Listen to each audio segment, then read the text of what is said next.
madaxweynaha Mareykanka Donald Trump ayaa isagoo ku sugan magaalada Minneapolis ee gobolka Minnesota weerar culus oo dhanka afka ah ku qaaday xildhibaan Ilhaan Cabdulaahi Cumar oo ah wakiilka aqalka Koongareeska ee gobolkaasi laga soo doortay. Trump oo u muuqday inuu markani Ilhaan ku bartilmaameedsanayo gobolka hoyga u ah ee laga soo doortay ayaa halkaasi ka sii waday dhaliilaha uu jeedinayo siyaasadda ka soo jeeda Soomaaliya. waxa uu dadka reer Minnesota ku canaantay sababta ay weli raalli uga yihiin inay Koongareeska ku matasho Ilhaan Cumar, taasi oo muujinaysa cadaawadda iyo weliba dagaalka uu haatan kula sii jiro Trump xildhibaan Ilhaan Cumar.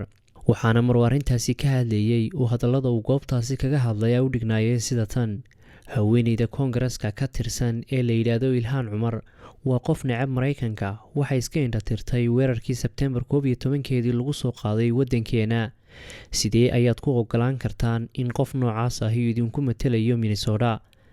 anigu aad ayaan idinka cadhaysanahay dadkiinan hadda, ayaa uu yidhi Trump. hadalka Trump ayaa qayb ka noqonaya dagaalkii qaraadhaa ee isaga iyo Ilhaan u dhexeeyey tan iyo markii uu xilka madaxtinimada qabtay. horey waxay Ilhaan iyo Trump warbaahinta iyo baraha bulshada isu mariyeen eedeymo iska soo horjeeda, waxaanu midba midka kale ku eedeynayaa inuu cadow ku yahay shacabka Mareykanka.